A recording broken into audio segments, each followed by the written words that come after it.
Let's consider this Boolean algebra problem. The challenge is to write this logical expression in terms of gates and also ladder logic, but then simplify the expression and implement the simplified expression in both gates and ladder logic.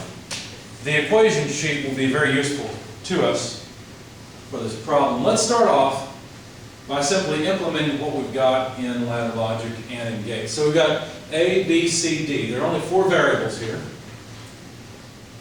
So let's start off with a gate representation, A, B, C, D. And what we have to be careful about is the fact that parentheses have to be performed first. So the result of not C or not D is what is ended with B and also A. Now, you need to learn how to break this down into pieces. Let me change colors. This first piece needs to be evaluated and ordered with this whole piece because of order of operation. You see, this AND has to occur before that OR. But because of the parentheses, these ORs have to occur before that and so does this one. So we have to calculate everything in the parentheses, everything in this parentheses, take the and then OR it with A, but also there's another term that has to be ORed. So we've got 3 terms going into a final OR gate.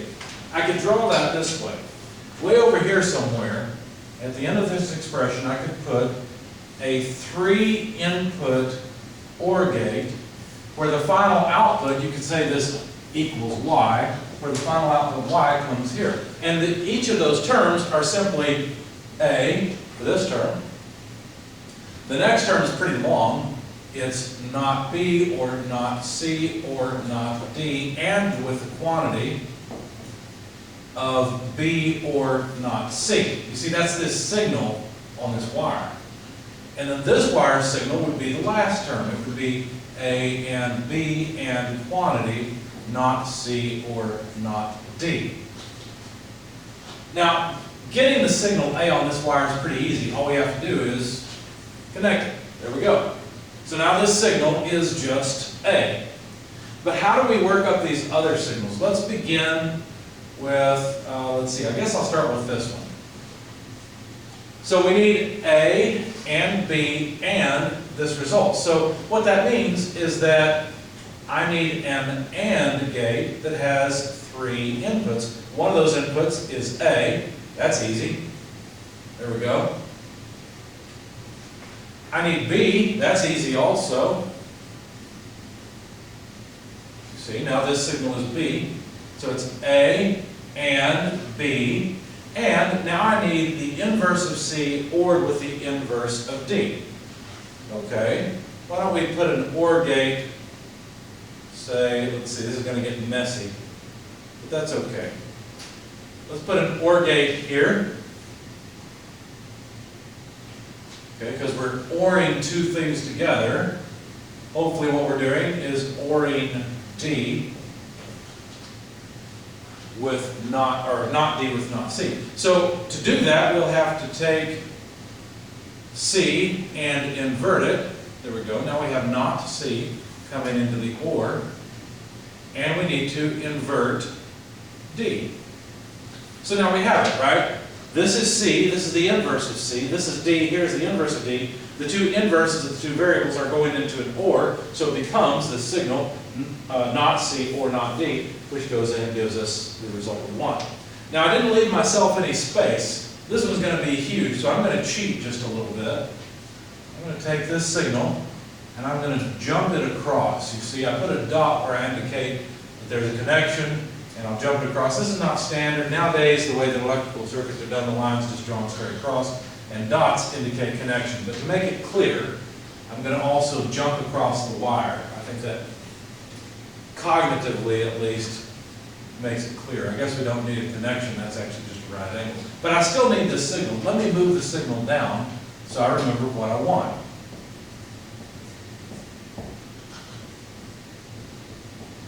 Okay? So that's the signal I want. I don't need it here anymore. It was getting kind of congested there. And so now I'm going to have to pull off, well, let's see, I only need signals B, C, and D. But I need to combine them in a certain way. I need to AND two signals together. So let's begin there. I need another AND gate. One of those signals will be B or not C. I'm going to put that one first just to try and keep this clean. And the other signal is not B or not C or not D. So let's take care of this one first. That's an OR gate, no problem. There's an OR. And I need B. Well, where can I pick up B? Well, it's right here. There's B. See, that's still B. And I need the inverse of C. I could pick it up from here, but I think what I'm going to do is pull it down like this and make the inversion happen there and then connect. So this is now not C. You see, we've taken C, we've inverted it, and so now this signal is not C. So now we have B ORed with not C. Now we need to make not B or not C or not D. Let's see, so that's a 3-input OR gate. Let's draw it down here. I need the inverse of B, so let me grab B since it's right here. Invert it. So now there's not B. Put it into the OR gate, that takes care of this term. I need OR with not C. Well, that's no problem. I've already got not C right there. Just run it in, that takes care of not C. And I need not D. Now I could take it from here, but I think I'm just going to do that. So there's not D. Now I've set up a circuit, a gate circuit. It's fairly complicated. Obviously it requires 1, 2, 3, 4 OR gates. It requires 1, 2 AND gates. Several of these are 3-input devices. And so it would be nice if I could make the output signal Y exactly what this does, but in a simpler form with fewer gates. So there's the beginning form in gate logic. And now that we've done all that, the other challenge before simplification was to write all of this in terms of ladder logic. So let's see. Let's start with a rung. Now in ladder logic, I can just reference the particular signals by putting the proper address in for that signal. So I need A ORed with this stuff. So OR is just doing this, right?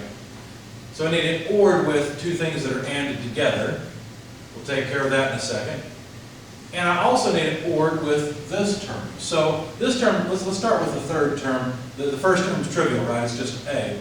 But let's start with, or let's continue with this last term and write A, and B, and we need not C or not D.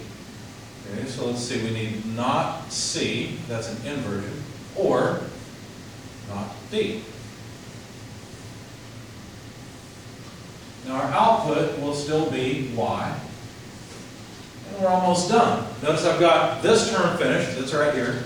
I've got this term finished, it's down here, it's A and B, and not C or not D. Understand that this not C or not D allows the signal to flow either way.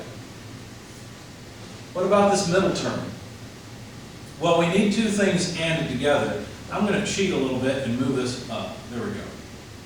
Because I need some space. I'm going to need not B, or not C, or not D. Sorry, it's fairly small. But all I've done here is ORed the inverse of B with C with D. Now the result of that needs to be ANDed with B or not C.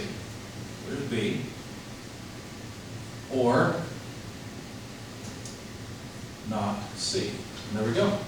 So there is a ladder logic representation of the equation. We've got A, or B or not C or not D, and with B or not C. That takes care of this term. Or A and B and not C or not D. Okay. Now you might look at this and say, well, wait a second, how do you know that you've written it correctly. I see the parentheses here. How did you know to put those together? Why wouldn't you do something like, I don't know, say that? Well, this is a different statement. This is actually this statement. You see, because in this statement, A is ANDed with B and also ANDed with the inverse of C before the OR with not D is considered. So that's kind of like this, you see. It's a different thing. So be careful about that. Make sure that you're putting your parentheses in the right place. And the ladder logic faithfully represents the equation and vice versa. Okay, that's fairly complicated as well. Is there a way we can simplify this equation first using the axioms we have in Boolean Algebra and come up with simpler ladder logic and simpler gate representations? Well, let's see. There are a couple of things we can do. If you notice, I'm going to go the quickest way I can think of. Let me work with the first and last terms. So let's take A, but A is the same thing as A and 1, right? That's the, where is that? That's an identity. So I can expand. It's kind of like multiplying by 1. If I OR that with A and B and the quantity not C or not D, and of course this term would come in, or I'm not going to write that right now, then notice that I can factor out an A, and that's the distributive property. So A and 1 OR. Now factoring out the A, I'm left with a 1, I'm left with also B and, whoops, not C or not D, or this other term that I don't want to bother writing. Now 1 or anything, it doesn't matter what this is. Understand that the result of this whole thing is true or false, right? C inverse is either 0 or 1. D inverse is 0 or 1, but when they're ORed together, this whole thing in parentheses becomes either a 0 or 1, which is then ANDed with a 0 or 1. So the whole thing here is either going to be 0 or 1. I don't know which it will be, but it doesn't matter, because 1 ORed with either will give me, overall, a 1. It doesn't matter what B, C, and D are, I will always get 1 from this expression. So you see that I've basically got A or that long term.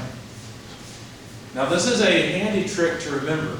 When you have a smaller variable, even if you had to factor out like an AB and you had an AB in some other variable, you can get rid of, I call it the David and Goliath principle.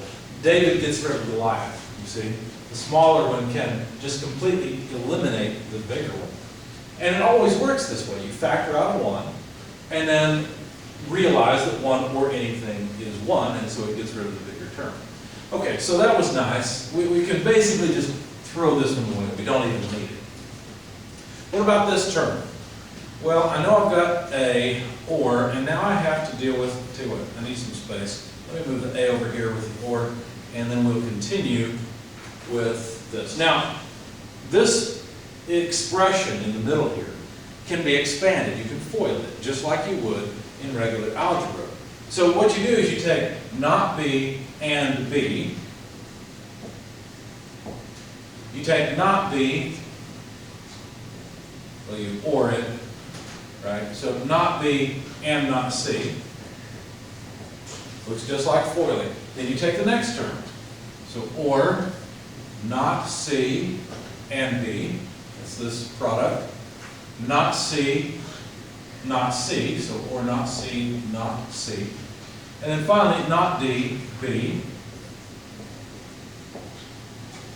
Not D, not C. All I'm doing is distributing this. That's all I'm really doing. And it ends up being the same as FOILing. Now, notice something. Not C and not C, what is that? Well, let's see. If you have A and A, it's a idempotent, I guess is how you say it. A and A is just A. So this is simply not C. We don't have to have not C and not C. It's just not C. But not C is the same thing as not C and 1. You recognize the David and Goliath principle again? This term will eliminate this one. It will also eliminate this one. It will eliminate this one. And so look what we've got. We've got A, or not B, and B. This one's gone, this one's gone, this one has become simply not C, collapsing it back down, or this term, not D and B, and this one's gone. Well, this is looking better already. Now the not C doesn't help me eliminate anything else, right? There's not a not C that I can factor anything out of. So that one and that one are pretty much done. But look at this term, not B or, not B and B. Well, by the, let's see, is it an identity? It's here somewhere. No, it's a complement. Under the complement section. Any variable and with the inverse of itself is just 0. So that one goes away on its own. So what are we left with? We've got A, or not C, or not D and B. Now watch this. Remember before I had to have all this space to draw the ladder logic and the gate diagram? Watch this equation. This one's pretty easy. In fact, by the way, that's as simple as I can make it. I can't factor anything else out. So if I were to write ladder logic for this, well, I bet I could fit the ladder logic and the gate diagram over here on the side. Let me grab a little more space just to be sure. We'll take A. It has to be ORed with not C, or not D, sorry, not D, and B.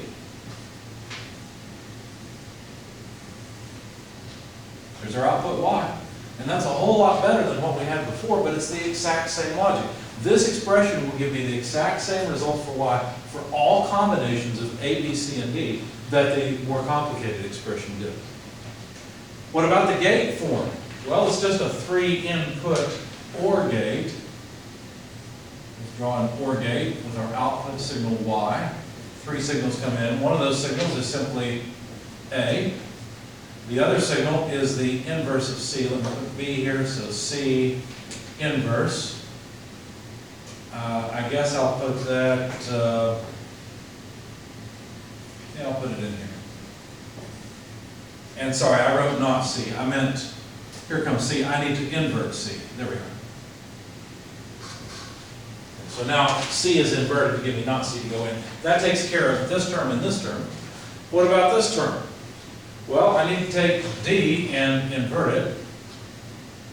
I need to take B. It's not very good. Let me try again. Let me take B down this way. I need to take B and AND it with the inverse of D. So I'm going to need an AND gate. Here we are. So I've got B with the inverse of D ANDed together. And that result needs to go into the OR gate. Here we go. So this one only requires 2 inversions and 2 different gates, a single AND gate and a single OR gate. Like I said, both of these are simpler. They fit in a much smaller space. They're easy to program, require less gates. So simplification can be very useful and valuable.